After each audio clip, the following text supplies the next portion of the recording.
सबने अपनी अपनी बात को बारी बारी से रखा और सबने ये समझाने की कोशिश की कि 5 जनवरी 2011 कैलाश बनाम महाराष्ट्र सुप्रीम कोर्ट का जजमेंट कहता है कि हम इस देश के मूल मालिक हैं, इस देश के आदिवासी हैं, लेकिन मूल मालिक से आदिवासी का सफर मजदूर की ओर कैसे चला गया। इस बात की चर्चा इस पंडाल के अंदर हुई थी और लगभग तमाम साथियों ने इस बात को अपने जहन में रखा था। हमारी लड़ाई जोर जुल्म के खिलाफ है, हमारी लड़ाई अन्याय अत्याचार के खिलाफ की है, हमारी लड़ाई माता बहनों के सम्मान की है, हमारी लड़ाई जल जंगल जमीन की है, हमारी लड़ाई बिल प्रदेश की है, हमारी लड़ाई 5वीं अनुसूची की है, हमारी लड़ाई हमारा सम्मान की है, हमारी लड़ाई हमारा अस्तित्व की है। और ये लड़ाई आप और हम सब मिलकर लड़ेंगे। मैं एक आदिवासी हूँ, उससे पहले मैं किसान का बेटा हूँ और ये लड़ाई इस जमीन की है, किसान की है और लड़ाई हम सब मिलकर लड़ेंगे तो संभव होगा।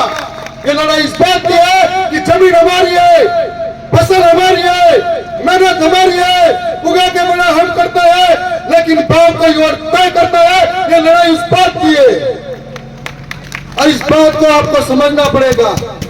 आज इस जमीन के सबसे पुराने बासिंदे हमें, लेकिन आपको सरकारों ने आज तक आजादी के बाद भी हमारी स्थिति की ओर ध्यान नहीं दिया। हम आर्थिक रूप से, सामाजिक रूप से, शैक्षणिक रूप से और राजनीतिक रूप से हमेशा हाशिए की ओर चले गए। हम पिछड़कर चले गए, सरकारें आई गई, लेकिन हमारे को आज तक वोट बैंक के लिए इस्तेमाल किया, वोट बैंक के लिए इस्तेमाल किया, हमारी स्थिति को सुधारने की ओर ध्यान नहीं दिया, बल्कि सरकार की नजरें हमारी जल जंगल जमीन पर पड़ी रही। और आज कभी भी आदिवासी को विस्तार, सबसे ज्यादा विकास के नाम पर आदिवासी विस्थापित हुआ, कभी फैक्ट्री के नाम से, कभी डैम के नाम से, तो कभी वन के नाम से, कभी टाइगर रिजर्व के नाम से, तो कभी किसी और नाम से। जब भेजा गया आदिवासियों की जिंदगी को कोई समझा नहीं उन्होंने, इसलिए तो इस बात को समझना पड़ेगा।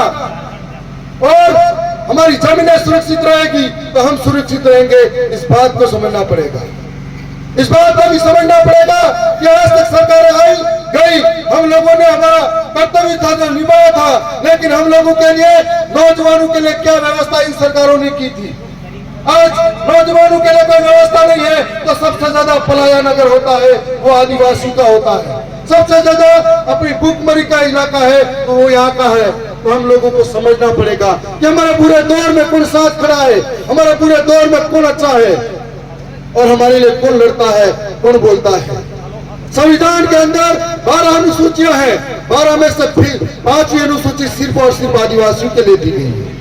लेकिन इतने में से कितने लोगों को आपने अपने वोट देकर अपने अधिकारों के लिए वहां पर भेजा गया, कितने लोग आपके अधिकार के लिए बोले हैं, ये बात समझनी पड़ेगी। संविधान के अंदर 5वीं अनुसूची आज कैद पड़ी हुई है, उस कैद पड़ी अनुसूची के लिए कौन हमारे लिए बोलेगा।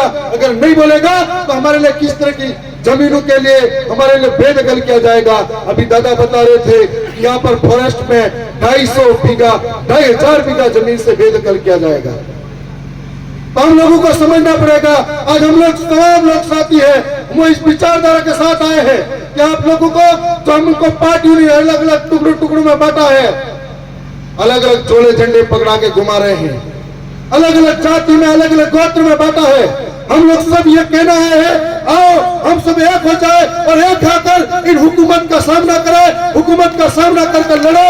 तब जाकर मध्य प्रदेश के अंदर 22% आदिवासी है और 22% आदिवासी भील प्रदेश के लिए लड़ेगा। यदि 22% आदिवासी Bhil, Bhilala, SC, ST, OBC और माइनॉरिटी एक हो जाएगा तो नीमच जैसी घटनाएं रुक जाएगी, नेमावर जैसी घटनाएं रुक जाएगी। अगर एक होकर लड़ेंगे तो भीलवाड़ा के अंदर गुज्जरों के साथ जो घटना हुई थी वो रुक जाएगी। एक होकर लड़ेंगे तो शहरिया जो जाती है, विस्थापित होती है, वो घटनाएं रुक जाएगी। इसलिए हमको एक होकर लड़ना पड़ेगा। तमाम बातों को हमको समझना पड़ेगा।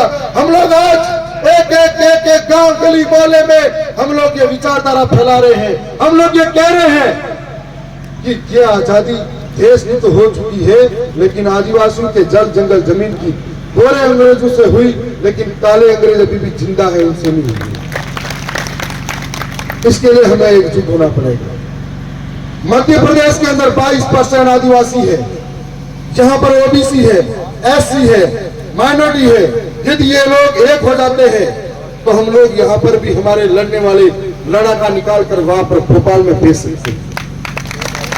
और यदि भेजेंगे तो हमारे नौजवानों के शिक्षा की बात करेंगे, जो नौकरियों की बात करेंगे, हमारे साथ जो हो रहा है उसके लिए लड़ेंगे। यहाँ पर फैक्ट्री के नाम पर जमीनें जा रही है उसके लिए बात रखेंगे।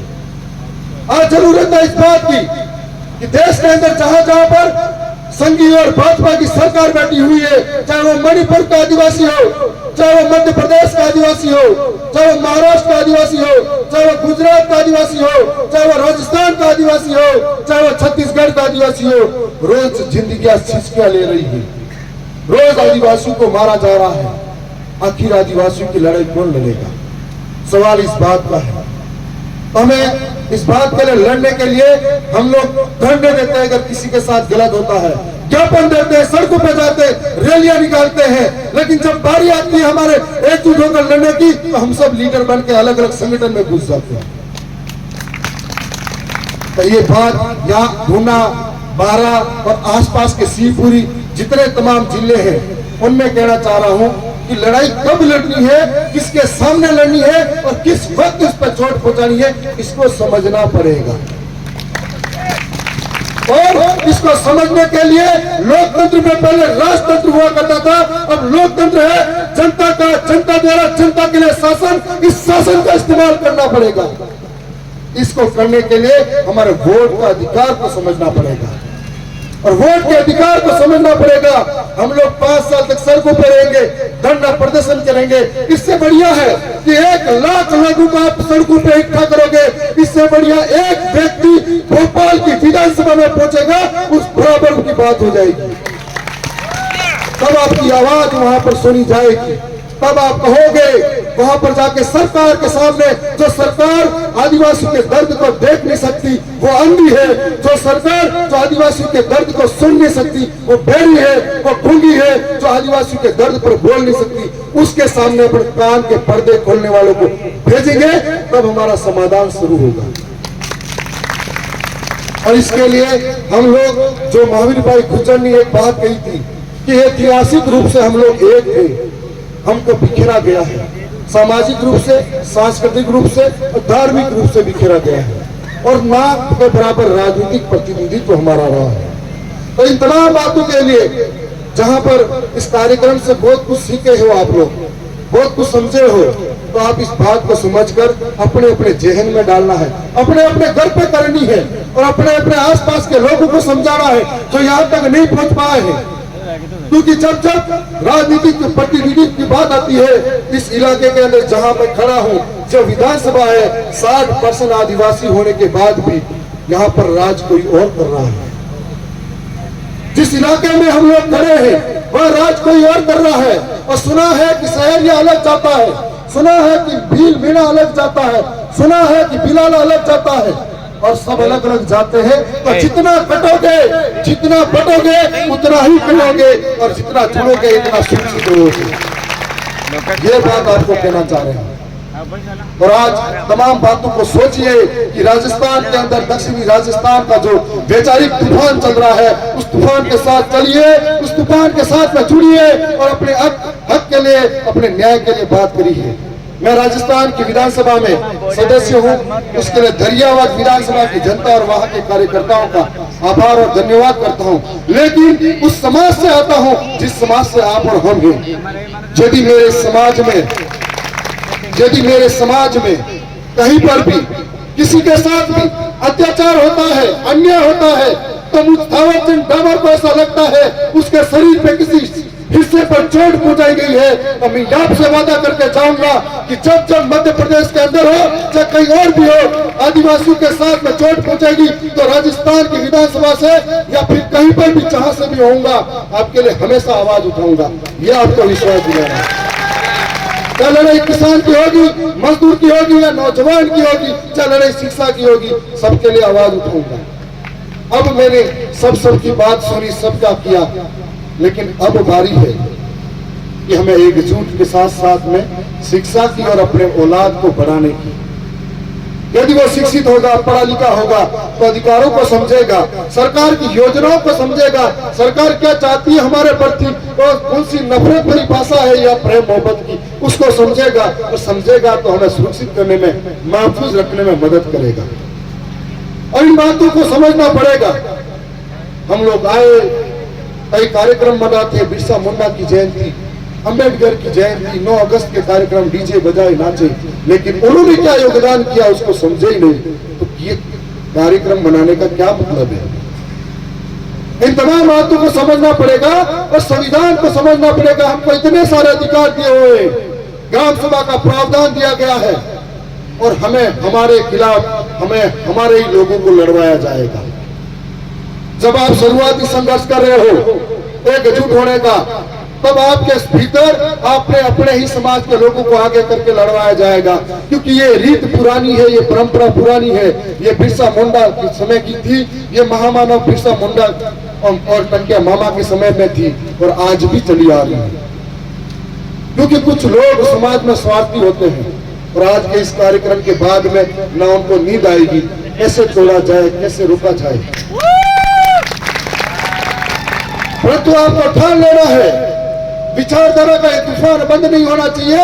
जब तक बंद नहीं होना चाहिए, जब तक हमारी जमीनें सुरक्षित नहीं होती, जब तक बंद नहीं होना चाहिए, जब तक किसान को हक नहीं मिल जाता, जब तक विचारधारा का तूफान थमना नहीं चाहिए, जब तक हमारे यहाँ पर शिक्षा की व्यवस्था बेहतर नहीं हो सकती, जब तक थम नहीं जाना चाहिए, जब तक हमारे अत्याचार बंद नहीं हो जाते, और जब तक बंद नहीं होना चाहिए, जब तक 5वीं अनुसूची लागू नहीं होती, और जब तक बंद नहीं होना चाहिए, जब तक बिल बर्दाश्त नहीं बन जाता।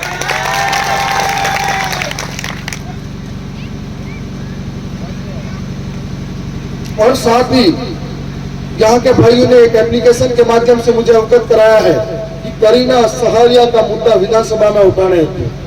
मैं आपसे विश्वास दिला रहा हूँ कि जब करीना बहन का मुद्दा हो या इस इलाके का कोई भी मुद्दा हो जो राजस्थान की विधानसभा में रख सकता हूँ, तो बेखौफ होकर रखूंगा। आपको ये विश्वास दिला के जा रहा हूँ। और साथ ही साथ किसी और तरीके का भी मुद्दा होगा वो भी रखूंगा। तमाम बातें आपने सबने सुनी है, समझी है।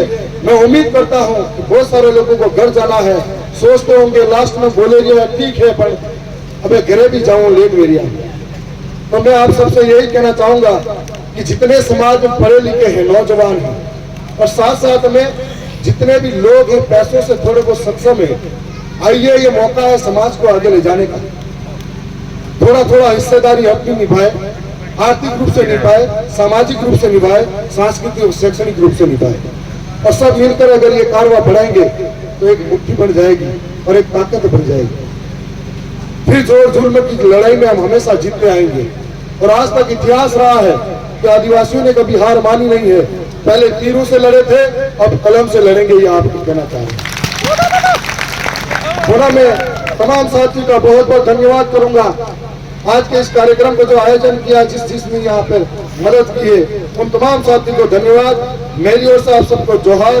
जय भीम, जय आदिवासी, जय भीम प्रदेश। धन्यवाद विधायक महोदय।